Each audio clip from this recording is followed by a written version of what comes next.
Hello, hi everyone. सभी लोगों को नमस्ते। और बताइए कैसा है हाल चाल और कैसी रही आप लोगों की दिवाली। और आज तो है भाई दूज, तो आप सभी लोगों को भाई दूज की ढेर सारी शुभकामनाएं। सभी लोग अपने भाइयों को जो है थोड़ा प्यार दीजिए, गिफ्ट दीजिए, है ना। त्यौहार तो इसीलिए होते ही हैं कि आपस में थोड़ा प्यार और जो एक लव एंड वार्मथ वाली एक फीलिंग है वो हमारे अंदर बनी रहे। और कहीं ना कहीं हम जो हमारे रिश्ते हैं या रिलेशन है उनको हम आगे थोड़ा सा अपनी फीलिंग्स को कन्वे कर पाएँ, है ना। तो इस तरह से इस वजह से हम कह सकते हैं कि त्यौहार मनाने का जो एक पीछे का लॉजिक है या मनाया जाता है, इस तरह की चीज़ें बताई जाती हैं और एक तरह से है भी, है ना। तो रक्षाबंधन आता है तो बहनों को गिफ्ट मिलता है। भाई दूज पे आई थिंक भाई को गिफ्ट दिया जाता है। तो अगर आप भी जो है अपने भाई को छोटा बड़ा जो भी गिफ्ट देना चाहें दीजिए भाई, क्योंकि भाई से तो हमेशा ही हम गिफ्ट लेते ही रहते हैं, है ना। तो फिलहाल चलिए, ये सब तो त्यौहार की बातें हैं। और आप लोग बताइएगा दिवाली कैसी रही। आई होप सबकी बिल्कुल बिल्कुल जो है बढ़िया ही रही होगी। और मैं अब तो वापस आ ही चुकी हूँ। अब हम लोग आज से पढ़ाई स्टार्ट करेंगे।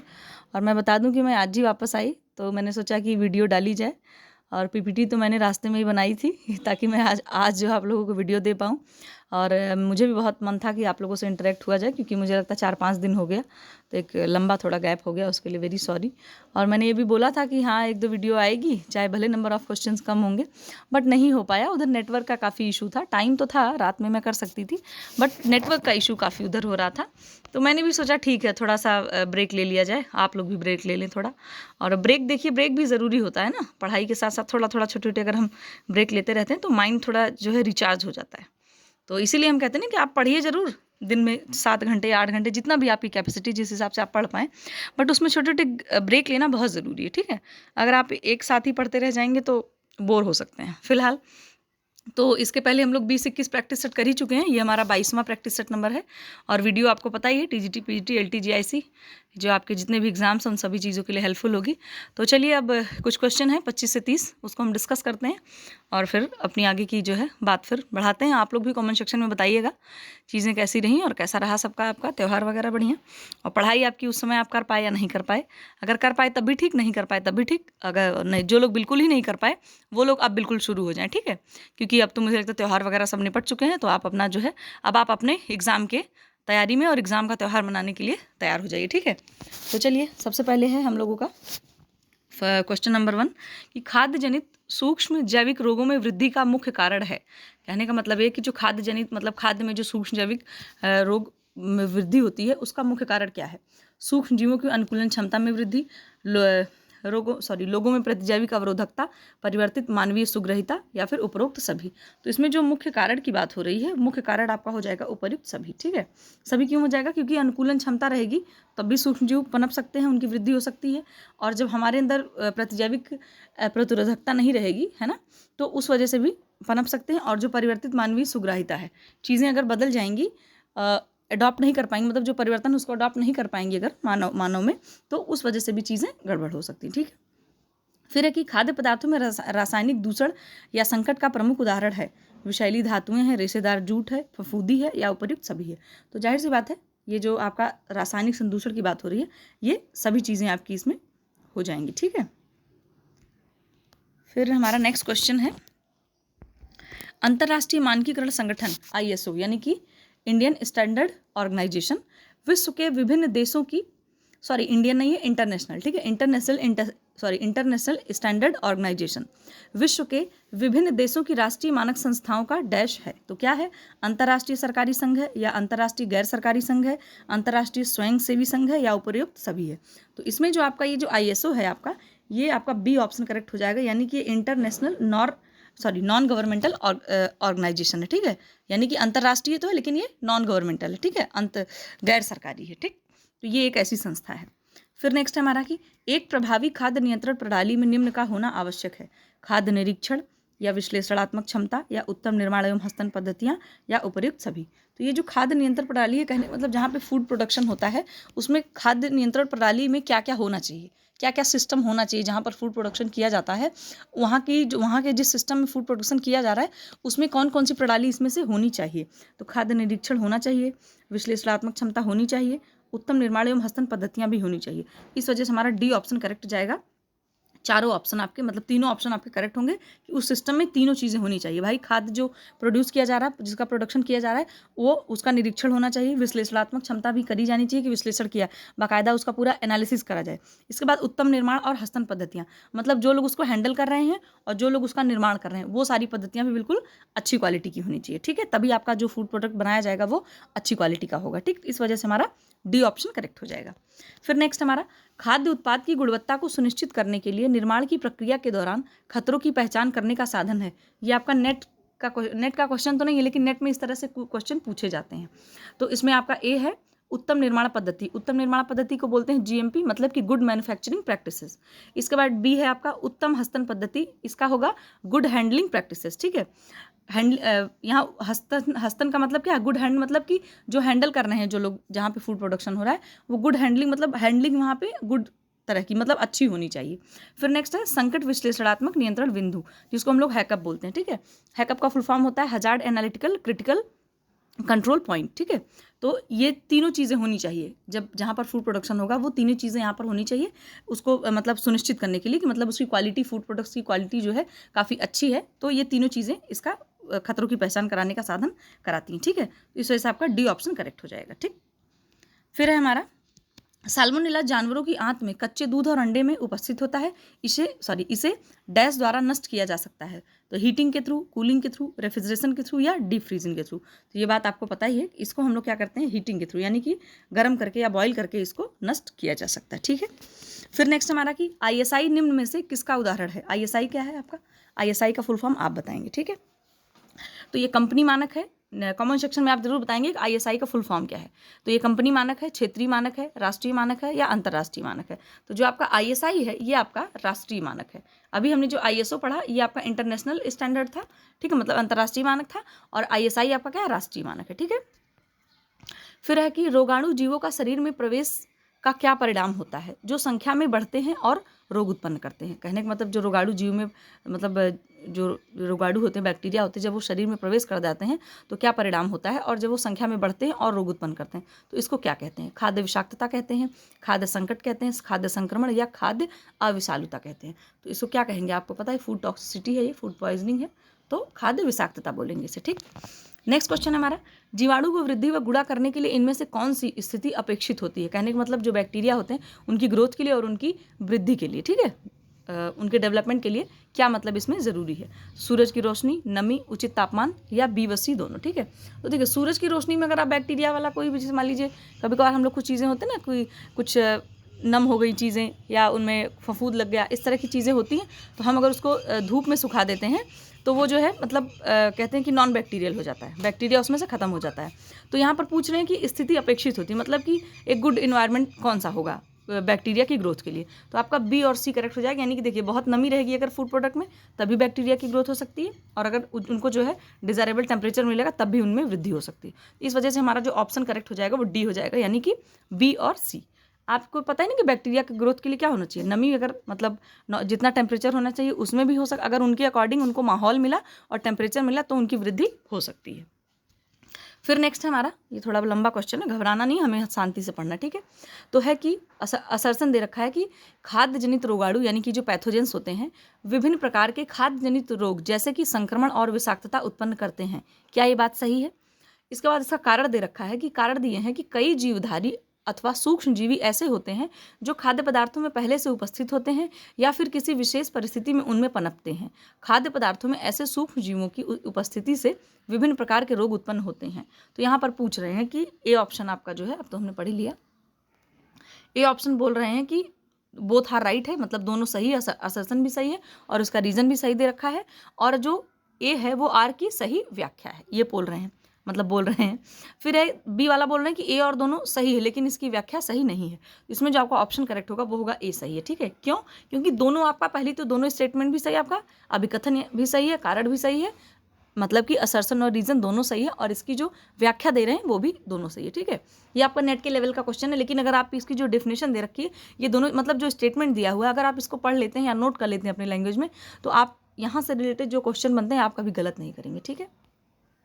फिर है हमारा डैश भौतिक खतरा नहीं है, बाल, मक्खी, पत्थर या बटन। तो ये बात आपको पता है कि जो बाल आपका ये भी भौतिक में आएगा, पत्थर भी भौतिक में आएगा, बटन भी आपका भौतिक में, लेकिन ये जो मक्खी है आपकी, ठीक है, ये आपकी भौतिक खतरा नहीं है। ठीक, ये क्या है, एक तरीके का जो है बायोलॉजिकल खतरा है ये, ठीक है, क्योंकि भाई ये तो जीव है। और मक्खी से क्या होता है, आपको पता है कि मक्खी से एक डिजीज़ होती है, उसको जरा आप सीसी मक्खी बोलते हैं शायद उसको, हाँ सीसी मक्खी। तो वो आप बताना कि कौन से उससे मतलब जो सीसी मक्खी होती है उससे कौन सी डिजीज़ होती है, ठीक है, कमेंट सेक्शन में आप बताएंगे। नेक्स्ट है, किसी वस्तु के अस्तित्व को न भूलने की क्षमता को डैश कहते हैं। ये आपका पियाजे का जो कॉग्निटिव डेवलपमेंट है उससे रिलेटेड ये क्वेश्चन है। और उनकी जो 4 स्टेज दी गई है, सेंसरी मोटर और प्री ऑपरेशनल, कॉन्क्रीट और फॉर्मल ऑपरेशन। तो ये जो वस्तु अस्थायित्व यानी कि ऑब्जेक्ट परमानेंस की बात कर रहे हैं, तो ये जो आपका सेंसरी मोटर में होता है, जो सेंसरी मोटर स्टेज होती है उसमें ये आता है आपका ऑब्जेक्ट परमानेंस। तो ऑब्जेक्ट परमानेंस का मतलब क्या है वो पूछ रहे हैं, ठीक है, कि हाँ सॉरी, मैंने तो आपको आंसर ही बता दिया, आंसर ही एक्सप्लेन कर दिया, ठीक है। तो ये जो दिया हुआ है कि किसी वस्तु के अस्तित्व को न भूलने की क्षमता, मतलब अगर आप किसी वस्तु के अस्तित्व को नहीं भूल पा रहे हैं, कि मतलब जैसे मान लीजिए कोई खिलौना बच्चे के सामने आया और उस खिलौने को आपने बच्चे से खिलौना ले करके हाथ पीछे करके छुपा लिया, लेकिन बच्चा रोना बंद नहीं कर रहा है। बच्चा क्यों नहीं, जब बच्चा छोटा होता है तो रोना बंद कर देता है। इसका मतलब ये होता है कि जब बच्चा रोना बंद कर देता है तो उसका मतलब है कि उसके अंदर भी ऑब्जेक्ट परमानेंस वाली जो ये स्किल है वो नहीं डेवलप हो पाई है। लेकिन जब बच्चा थोड़ा बड़ा हो जाता है, 4 साल का, 5 साल का, तब आप जब उससे खिलौना ले लेते हैं, हाथ पीछे कर लेते हैं, तो बच्चा रोता रहता है और वो पीछे की तरफ झांक के देखता है कि हाँ खिलौना इनके हाथ के पीछे ही है। इसका मतलब ये है कि बच्चे के अंदर वस्तु अस्थायित्व यानी कि ऑब्जेक्ट परमानेंस का जो एक स्किल है वो बच्चे के अंदर आ चुकी है। और जब ये बच्चा मतलब जान जाता है कि वो इसीलिए रोता है क्योंकि उसको पता है कि ये वस्तु गायब नहीं हुई है, जो ऑब्जेक्ट मैंने लिया था वो गायब नहीं हुआ, इन्होंने अपने हाथ के पीछे कर लिया है। तो इसी क्षमता को यानी इसी कैपेसिटी को वस्तु अस्थायित्व बोलते हैं, इसलिए इसका ऑप्शन करेक्ट हो जाएगा आपका ऑप्शन नंबर सी, ठीक है। फिर हमारा नेक्स्ट क्वेश्चन है कि निम्न कथन में उपयुक्त विकल्प को छाटिए। ये क्वेश्चन में से आपसे रिलेटेड नहीं है, होम साइंस का नहीं है, ये थोड़ा सा पेडागॉजी से रिलेटेड है, लेकिन फिर भी जो है अब यूपी टीजीटी वगैरह में तो पूछा नहीं जाता, बट ठीक है, अगर अदर स्टेट में होते हैं तो कहीं कहीं पे पेडागॉजी से रिलेटेड भी कुछ क्वेश्चन पूछ लिए जाते हैं, फिर भी हम इसको कर लेते हैं। एनसीएफ पूछ रहा है, राष्ट्रीय पाठ्यक्रम रूपरेखा, यानी एनसीएफ की बात हो रही है, ठीक है। तो एनसीएफ के अनुसार क्या होना चाहिए, सीखने का आधार खेल होना चाहिए, सीखने का आधार कला होना चाहिए, सीखने का आधार खेल होना, सॉरी, शिक्षा का आधार खेल होना चाहिए, शिक्षा का आधार कला होना चाहिए। इसमें आपका दो मतलब कौन सा ऑप्शन करेक्ट है। तो इसमें जो आपका सीखने, जो एनसीएफ बोलता है कि बच्चों को सीखने का आधार क्या होना चाहिए, खेल होना चाहिए, और शिक्षा का आधार कला होना चाहिए। समझ गए आप। तो इसमें जो आपका ऑप्शन करेक्ट हो जाएगा वो कौन सा ऑप्शन करेक्ट हो जाएगा, आपका बी ऑप्शन करेक्ट हो जाएगा, ठीक है। यानी कि सीखने का आधार खेल होना चाहिए और शिक्षा का आधार कला होना चाहिए, ठीक है। फिर हमारा नेक्स्ट है, सरकार द्वारा संचालित समेकित बाल विकास योजना के अंतर्गत आईसीडीएस की बात हो रही है। आईसीडीएस कब आया था आप बताएंगे कमेंट सेक्शन में, बहुत ही आसान क्वेश्चन है। और आईसीडीएस के टाइम ही जो है एक और आया था, अब कौन सा आया था मैं ये नहीं बताऊंगी, दोनों मतलब उसी सेम ईयर में 2 योजनाएं आई थी, उनको भी आप बताइएगा कमेंट सेक्शन में, अगर याद आता है तो ठीक है, नहीं तो फिर कोई बात नहीं। फिर है कि बालवाड़ियाँ कार्यरत है, मतलब इसके आईसीडीएस के अंतर्गत बालवाड़ियाँ कार्यरत है, आंगनवाड़ियाँ कार्यरत है, शिशु केंद्र कार्यरत है, या उपयुक्त सभी। तो इसमें आपका जो ऑप्शन करेक्ट हो जाएगा वो हो जाएगा बी, यानी कि आंगनवाड़ियाँ कार्यरत हैं, ठीक है। नेक्स्ट है, वैकल्पिक देखरेख का अर्थ है, वैकल्पिक मतलब ऑप्शनल केयरिंग, ठीक है, ऑप्शनल जो होता है। माता पिता का विकल्प, माता पिता की अनुपस्थिति में बच्चों की देखभाल का विकल्प, दादा दादी का विकल्प, उपरोक्त सभी। तो इसमें जो जाहिर सी बात है जो क्वेश्चन होगा वो आपका बी करेक्ट हो जाएगा, ठीक। बच्चों को क्रच में रख दिया जाता है, वहाँ पर माँ बाप नहीं होते हैं, जिनके पेरेंट्स ऑफिस वगैरह मतलब काम करते हैं, तो उनकी देखभाल के लिए वैकल्पिक देखभाल यही होती है कि क्रच में बच्चों को रख दिया जाता है, ठीक है।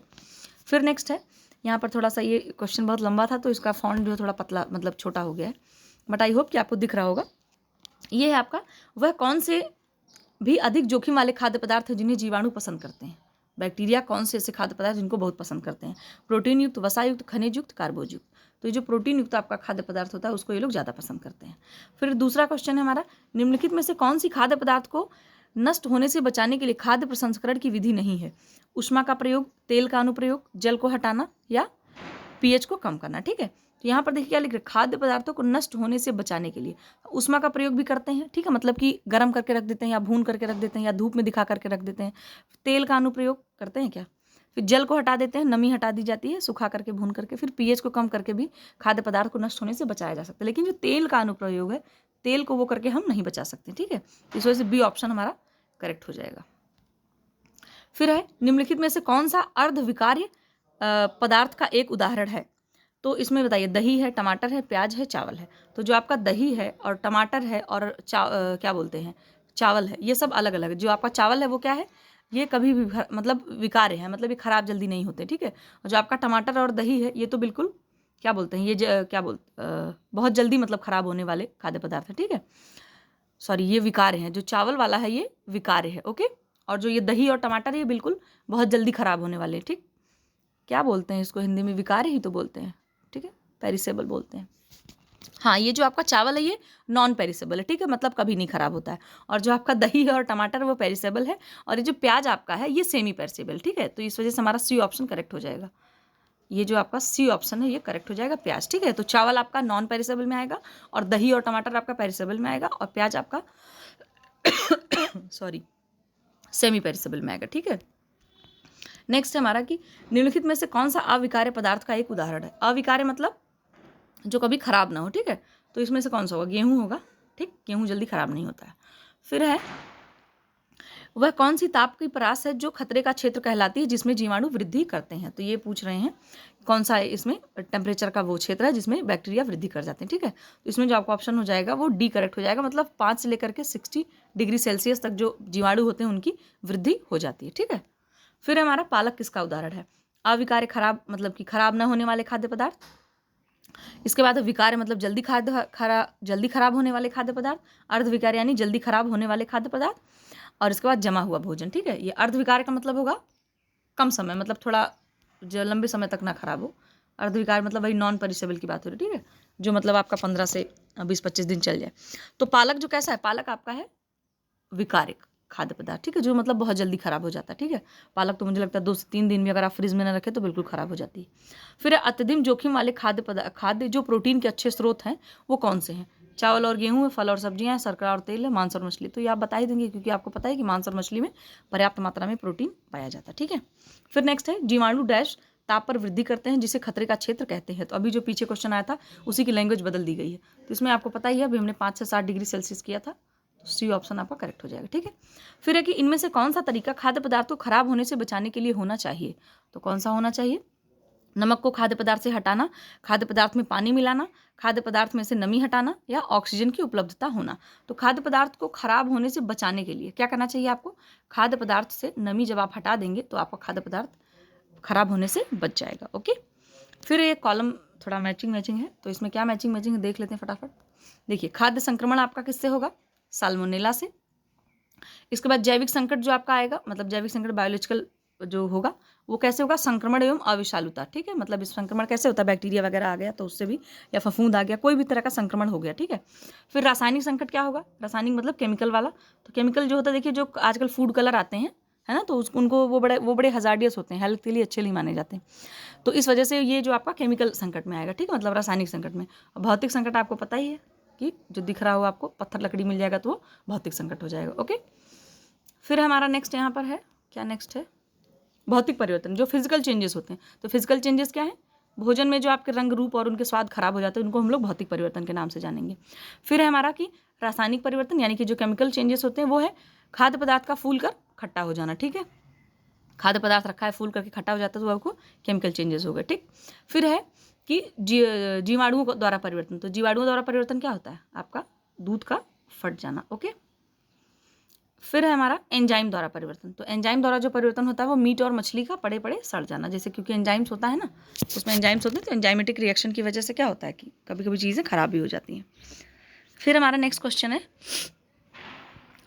हाँ ये हो गया। फिर है कि चावल गेहूँ दाल डैश प्रकार के खाद्य पदार्थ हैं। तो वही चावल गेहूँ पूछ रहा है, तो आपका कैसे हैं, जल्दी खराब होने वाले हैं, कभी खराब होने वाला नहीं है। तो जो आपका है ये अविकार्य है, मतलब कि खराब ना होने वाले खाद्य पदार्थ होते हैं चावल और गेहूँ आपके, ठीक। फिर नेक्स्ट है, निम्नलिखित में से कौन सा विटामिन ए का कार्य नहीं है। तो विटामिन ए की बात कर रहे हैं, तो विटामिन ए का कार्य कौन सा नहीं है, ठीक है। तो नेत्र दृष्टि को बनाए रखने में सहायक, ऊर्जा उत्पादन में सहायक, नई कोशिकाओं के निर्माण में सहायक, दांतों के इनामेल को सही रखता है। इसमें से नहीं बात पूछी जा रही, तो नहीं आपका हो जाएगा, ऊर्जा नहीं उत्पन्न करता है। कोई भी विटामिन आपको ऊर्जा नहीं देती, ठीक है। ये हमारे बॉडी के रेगुलेटर, मतलब बॉडी को रेगुलेट करने के लिए है ना, बॉडी की एक फंक्शनिंग अच्छी हो, आपके सारी चीज़ें रेगुलेट होकर के चलें, उस वजह से विटामिन और मतलब ज़रूरी होते हैं और कई सारी डिजीज़ से भी हमें प्रिवेंट करते हैं। फिर गर्भावस्था में यदि माँ को आयोडीन की पर्याप्त मात्रा न मिले तो जन्म के पश्चात बच्चा किस रोग से पीड़ित हो सकता है? बौनेपन से, क्वाशियोरकर से, रतौंधी से, गलगंड यानी घेंगा से। तो बच्चा किस में हो सकता है? जब आपको पता है कि गर्भावस्था में आयोडीन की कमी हो जाएगी तो बच्चा डॉर्फिनिज्म का शिकार हो सकता है, यानी कि बौनेपन का, ठीक है। और रतौंधी विटामिन ए की कमी से हो जाएगी, क्वाशियोरकर आपका प्रोटीन की कमी से हो जाएगा, और गलगंड आपका आयोडीन की कमी से हो जाएगा, ठीक है। गलगंड यानी कि वही ग्वाइटर। फिर है कि यह कथन किसने कहा है? कुपोषण की समस्या राष्ट्र के लिए शर्म का विषय है। मैं राष्ट्र में अनुरोध करता हूँ, यहाँ पर से होना चाहिए कि मैं राष्ट्र से अनुरोध करता हूँ कि शपथ लें और 5 वर्षों में कुपोषण के उन्मूलन के लिए कड़ा प्रयास करें। तो ये कथन किसने कहा था? ये कथन आपके कहा था जो है, एक सेकंड, हाँ, डॉक्टर मनमोहन सिंह ने, ठीक है। डॉक्टर मनमोहन सिंह ने ये बात आपसे मतलब कही थी कि इस तरह की चीज़ें नहीं होनी चाहिए, ठीक। फिर है 0 to 6 वर्ष की आयु समूह के सभी संवेदनशील बच्चों, गर्भवती महिलाओं तथा सभी धात्री माताओं के लिए शुरू किया गया कार्यक्रम है। कौन सा है? आपका आहार पूरक कार्यक्रम है, पोषणहीनता नियंत्रण कार्यक्रम है, भोजन सुरक्षा का कार्यक्रम है, या एकीकृत बाल विकास सेवाएं। तो ये आपको पता है कि 0 to 6 ईयर्स वाला जो सिस्टम है वो आया था ICDS में, ठीक है। ICDS कब आया था ये आप कमेंट सेक्शन में बताएंगे। बहुत ही आसान क्वेश्चन ICDS किस ईयर में आया था, इसको जरूर आप लोग बताइएगा। फिर गर्भावस्था में, अच्छा दोबारा से रिपीट हो गया, सॉरी। फिर किसी भी देश के नागरिकों का अच्छा या बुरा पोषक स्तर डैश को सीधे प्रभावित करता है?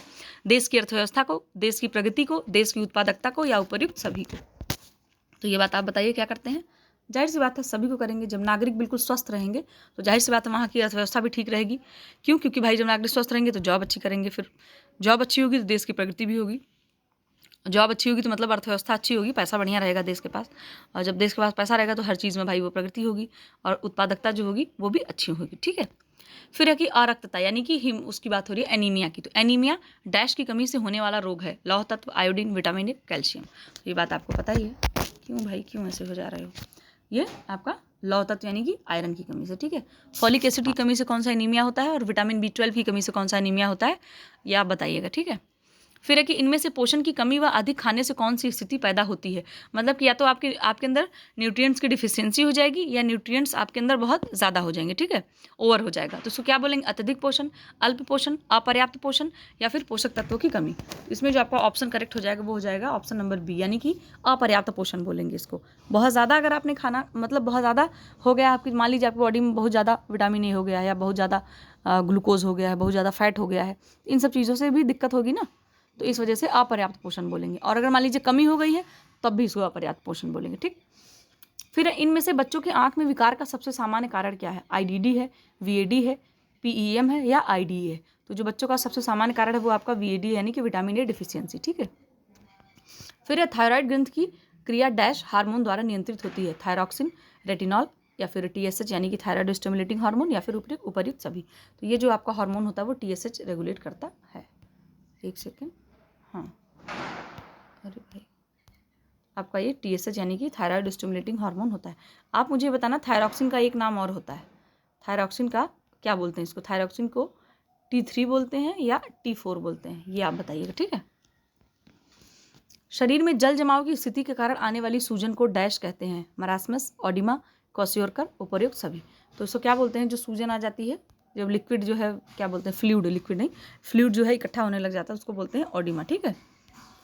फिर है हमारा शरीर में आयोडीन की कमी से बांझपन, बौनापन, रक्तहीनता, गलगंड हो सकता है। सही मिलान का चुनाव कीजिए। तो मतलब इसमें मिलान का क्या करना है हमें? मिलान ये करना है कि ये जो पूछ रहा है कि आयोडीन की कमी से इन चारों में से क्या क्या होता है। तो देखिए बांझपन यानी कि जो क्या बोलते हैं उसको, क्या बोलते हैं, अनफर्टिलिटी, है ना, ये हो जाता है, या फिर बौनापन हो जाता है, या फिर रक्तहीनता हो जाती है, या फिर गलगंड हो जाता है।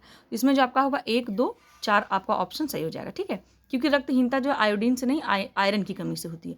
तो आपका 1, 2 एंड 4, तो ये आपका सी ऑप्शन करेक्ट हो जाएगा, ठीक।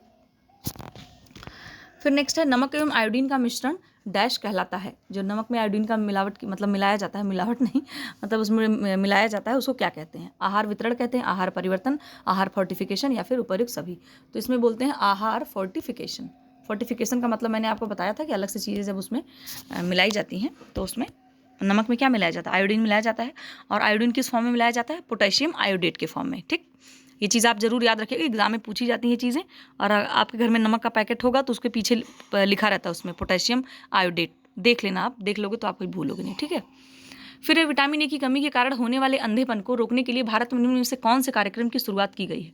राष्ट्रीय रोग निरोधक कार्यक्रम, एकीकृत बाल विकास सेवाएं, आहार पूरक कार्यक्रम, भोजन सुरक्षा कार्यक्रम। तो इसमें जो शुरुआत की गई है वो किसकी की गई है? राष्ट्रीय रोग निरोधक कार्यक्रम। ओके, तो बस आज इतने ही क्वेश्चन थे। और चलिए फिर अब तो हम लोग डेली डेली करते ही रहेंगे, और आप लोग भी पढ़ते रहिए, तैयारी करते रहिए। क्वेश्चन इतने हमारे हो गए, और कल से फिर दूसरे क्वेश्चन लेकर के आएंगे, और कोशिश करेंगे कि अब डेली से ज़्यादा क्वेश्चन और कुछ कुछ टॉपिक भी करें हम लोग साथ में, क्योंकि डेफिनेटली मुझे भी बहुत ही मतलब अच्छा लगता है, और बड़ा मीनिंगफुल, और बहुत ही मतलब क्या ही बोलूँ मैं, एक बड़ा अच्छी वाली फीलिंग आती है आप लोगों के साथ ऐसे, आप लोगों को कुछ चीज़ें बता करके। और आप लोग भी जब कमेंट सेक्शन में कुछ बताते हैं, मैम ऐसा नहीं ऐसा होगा, फिर ऐसे नहीं ऐसा होगा, तो मुझे भी बड़ा अच्छा लगता है, मुझे भी कुछ सीखने को ही मिलता है। और देखिए, सीखने और सिखाने का जो काम है वो हमें हमेशा करते रहना चाहिए। अगर आपको कुछ भी पता है, तो आपको लग रहा है कि सामने वाले को चीज़ नहीं पता है, तो उनको ज़रूर बताइए, ठीक है। और अगर आपको कोई चीज़ में लग रहा है कि हमें ये चीज़ नहीं पता है, तो आप ज़रूर सीखिए, खुद से सीखिए, या किसी से पूछ करके सीखिए, कहीं से देख करके सीखिए, बट सीखिए ज़रूर। क्योंकि देखिए, लर्निंग जो है ना, लर्निंग जो है हमारी एकदम, मुझे लगता है कि इसका कोई अंत नहीं है। और अगर आप हमेशा सीखते रहेंगे ना, तो आपके जीवन में और आपकी लाइफ में एक नयापन बना रहेगा, ठीक। तो हमेशा जो है ये मत सोचिए कि नहीं हमें तो सब आता है, और ये भी मत सोचिए कि हमें कुछ नहीं आता, ठीक है। तो हमेशा कोशिश करते रहिए, और कोशिश हमारे हाथ में है, और बाकी जीवन है, चलता रहेगा। आप लोग भी अपनी तैयारी करते रहिए, और अपनी कोशिश भरपूर कीजिए, जो भी काम करिए उसमें भरपूर कोशिश कीजिए। फिलहाल आज हम लोगों ने बातें ज़्यादा करी, तो चलिए फिलहाल ठीक है, मिलते हैं हम लोग दूसरी वीडियो में, मिलेंगे और दूसरे टॉपिक के और दूसरे प्रश्नों के साथ दूसरे क्वेश्चन आंसर करेंगे। और तब तक आप लोग अपना ध्यान रखिए, और बताइएगा वीडियो कैसी लगी। मिलते हैं फिर, बाय बाय, टेक केयर।